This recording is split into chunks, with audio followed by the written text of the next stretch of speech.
विमल बहुत परेशान था।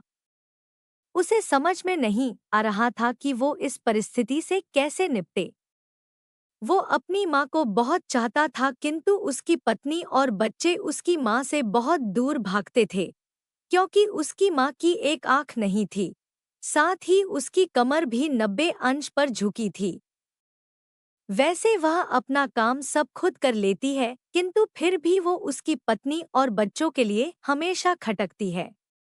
दादी, आप ऊपर के कमरे में जाओ, मेरे दोस्त आ रहे हैं, विमल के बेटे अखिल ने बड़े बेरुखी से कहा। पर बेटा, मैं तो यहाँ बहुत दूर बैठी हूँ, विमल की माँ ने बहुत प्यार से कहा। नहीं, आप उनके सामने मत रहो, वो मुझे चिढ़ाते हैं, अखिल ने जोर से डांटते हुए कहा। क्या हुआ अखिल, क्यों चिल्ला रहे हो? विमल की पत्नी कामनी ने किचन से ही आवाज लगाई। देखो ना माँ, ये दादी यहीं ड्राइंग रूम में बैठी हैं और मेरे दोस्त आ रहे हैं, अखिल ने शिकायत भरे लहजे में कहा। माँ जी, आप ऊपर चली जाओ, क्यों हम लोगों को लजवाती हो? कामनी ने बेटे का पक्ष लेते हुए कहा। बेचारी सरस्वती चुपचाप उठकर जीने के सहारे ऊपर जाने लगी। कमर झुकी होने के कारण उन्हें ऊपर चढ़ने में बहुत परेशानी हो रही थी, किंतु वो पूरी ताकत से ऊपर के एक अकेले कोने वाले कमरे में जाकर बैठ गई। विमल बाजू के कमरे से सब सुन रहा था। उसे कष्ट हो रहा था कि उसकी माँ को अपमानित होना पड़ रहा है, किंतु वो असहाय था। अगर वो कुछ कहता है तो पत्नी और बच्चे उसका विरोध करने लगते हैं। दूसरे उनके तर्क भी सही लगते हैं। चूंकि वो एक प्रशासनिक अधिकारी था, उसका सामाजिक स्तर बहुत ऊंचा था, उसकी ससुराल भी एक उच्च घराने में थी, वह चुपचाप इस तरह हर दिन अपनी माँ को अपमानित होते देखता रहता था। रात को विमल की पत्नी ने कहा, देखो जी, अब कुछ करो। कल कलेक्टर साहब की पत्नी आई थी। माँ जी अपनी देशी धुन धारा में उनसे मिली।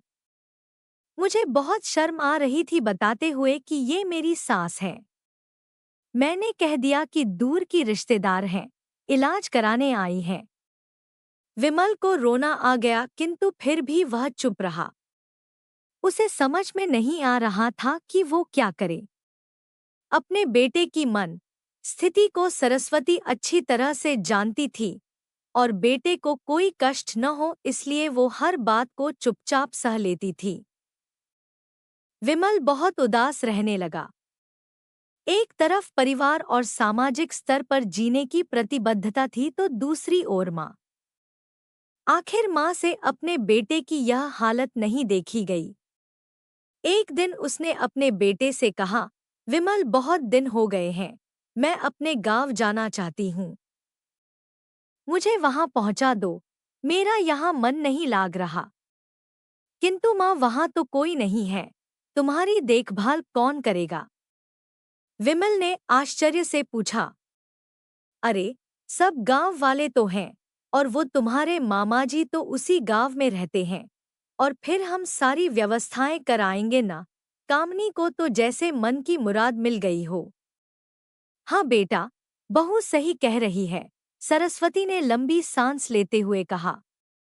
विमल जानता था कि गांव में माँ की देखभाल करने वाला कोई नहीं है, लेकिन अपनी पत्नी की जिद के कारण वह अपनी माँ को गांव छोड़ने पर विवश हो गया। माँ को गांव छोड़कर आते वक्त उसे रोना आ रहा था तथा अपनी बेप्सी पर गुस्सा भी आ रहा था, किंतु परिवार, पत्नी और समाज ने उसके इन मनोभावों को दबा दिया और वो सुकून सा महसूस करने लगा। कुछ दिनों के बाद उसके चाचा, जो अमेरिका में रहते थे, आने वाले थे। जब विमल बहुत छोटा था, उसके पिता जीवित थे तब वो भारत आए थे और उसके बाद वो अब भारत आने वाले थे। पूरा परिवार और आस पड़ोस बहुत उत्साहित था। अमेरिका से विमल के चाचा आ रहे थे। डॉ रमेश ने जैसे ही घर में कदम रखा, सबने मिलकर बहुत उत्साह से उनका स्वागत किया। क्यों विमल भाभी नहीं दिख रही, कहाँ है? डॉ रमेश ने उत्सुकतापूर्वक पूछा। जी, वो गांव में रहती हैं, यहाँ उनका मन नहीं लगा। कामनी ने सपाट लहजे में उत्तर दिया। डॉ रमेश ने विमल की ओर देखा तो विमल ने अपनी आंखें झुका लीं। डॉ रमेश सब समझ गए। बोले, कल हम भाभी से मिलने गांव चलेंगे सब लोग। दूसरे दिन सभी लोग गांव के घर में पहुंचे। देखा कि सरस्वती को बहुत तेज बुखार है और वो पलंग पर असहाय पड़ी है। डॉ रमेश दौड़कर सरस्वती के पास गए। उनके पैर छूकर रोने लगे। सरस्वती की यह हालत उनकी कल्पना से परे थी। वाह बेटा विमल, तूने तो नाम उजागर कर दिया। अपनी माँ की ये हालत देखकर तुझे तो शर्म भी नहीं आ रही होगी। डॉक्टर रमेश ने विमल को लगभग डांटते हुए कहा। नहीं देवर जी, विमल का कोई दोष नहीं है। मैं खुद गांव आई थी। सरस्वती ने अपने बेटे का बचाव किया। मुझे सब पता चल गया भाभी, आप चुप रहो। क्यों बहू, तुम्हें अपनी सास की कुरूपता पसंद नहीं है? समाज में तुम्हें नीचा देखना पड़ता है ना? डॉ रमेश ने कामनी की ओर व्यंग्य से देखा। कामनी निरुत्तर होकर विमल को देखने लगी। आज तुम जिस सामाजिक स्तर पर हो, वो इन्हीं के संघर्षों की देन है। और बेटा विमल, तुम्हें शायद मालूम न हो कि बचपन में जब तुम 1 साल के थे तब छत से नीचे गिरने के कारण तुम्हारी एक आंख फूट गई थी और तुम्हारी रीढ़ की हड्डी में भी समस्या थी। तब तुम्हारी इस कुरूप माँ ने अपनी एक आंख और अपना बोन मेरो तुम्हें देकर इतना सुंदर स्वरूप दिया था।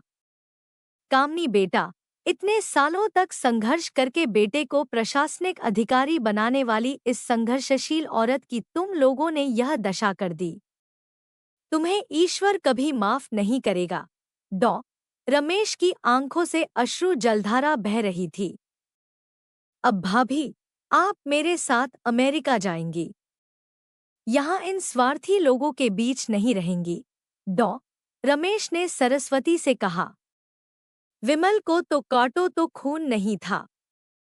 डॉ रमेश जो उसके चाचा थे, उन्होंने जो राज बताया उसके बाद तो विमल को यही लग रहा था कि उससे ज्यादा पापी इंसान इस दुनिया में कोई और है ही नहीं।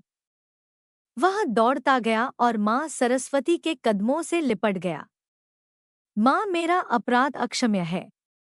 मैं जानबूझकर चुप्पी साधे रहा, आपका अपमान करवाता रहा। अब सिर्फ आप ही उस घर में मेरे साथ रहेंगी और कोई नहीं। विमल ने आग्नेय दृष्टि से अपनी पत्नी और बच्चों को देखा। कामनी को भी बहुत पश्चाताप हो रहा था, किंतु उसकी हिम्मत नहीं हो रही थी कि वो सरस्वती से आंख मिलाए। सरस्वती ने कामनी की मन स्थिति को समझकर उसको पुचकारते हुए अपने पास बुलाया और विमल को डांटते हुए कहा, खबरदार, जो मेरी बहू को मुझसे अलग करने की कोशिश की तो तुझे ही घर से बाहर निकाल दूंगी। कामनी और बच्चों ने सरस्वती के पैर पड़ते हुए अपने व्यवहार पर माफी मांगी और मां के हृदय ने सबको माफ कर दिया।